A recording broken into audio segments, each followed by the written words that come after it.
रहीम अस्सलाम वालेकुम। बिलाल जाजी इंसानियत के खिदमतगार आप लोगों से मुखातिब है।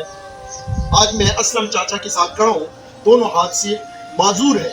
वीडियो का मकसद मेरा ये है कि खुदारा अल्लाह से डरो, अपनी माल दौलत पे, अपनी जवानी पे कभी भी तकब्बुर गुरूर मत किया करो। ये ना एक बार चीज़ है।